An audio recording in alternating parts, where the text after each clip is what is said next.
Point de repère dans la vallée, le puissant clocher de l'église Saint-Roch domine les habitations du village.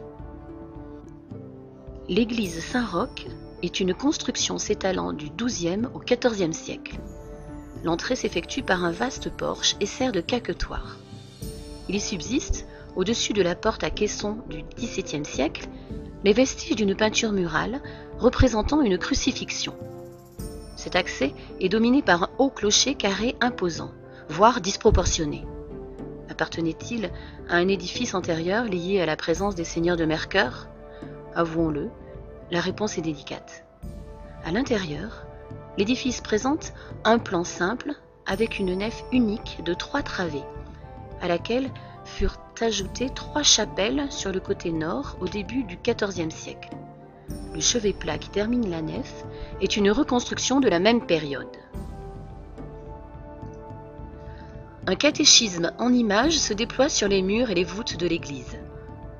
C'est seulement en 1958 que sont découvertes les peintures à la détrempe couvrant les murs et les voûtins du chœur.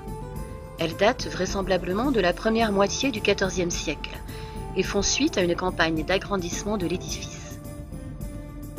Ce petit édifice rural, à l'architecture frustre, renferme de véritables trésors. À proximité de l'église subsiste l'une des rares croix en fer forgé du XVe siècle, du département. Le village de Blassac est construit sur une coulée volcanique à l'ombre d'un immense cône de scorie du pied rouge dominant le paysage. Un village vigneron. La culture de la vigne, attestée dès le Xe siècle, se développe sur les flancs du Pierrouz.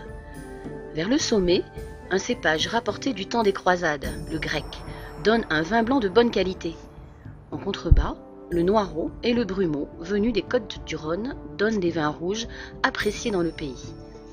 Malgré le déclin de l'activité viticole dès le début du XXe siècle, cette tradition a donné naissance à une architecture particulière, dont subsistent de nombreux exemples.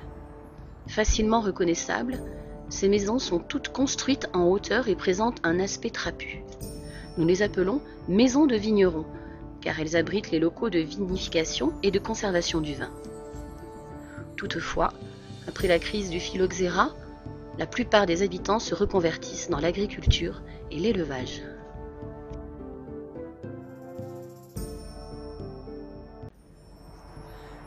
Le Conservatoire des cépages à Saint-Ilpize sauvegarde ce patrimoine viticole.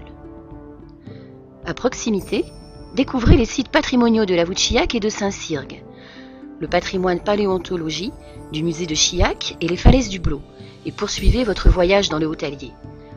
Pour en savoir plus sur les hébergements, la restauration, les services, l'Office de tourisme de la voûte Chillac est à votre disposition au 04 71 77 46 57 ou sur www.gorges-allier.com. Les Gorges de l'Allier, le pays où la nature prend sa source.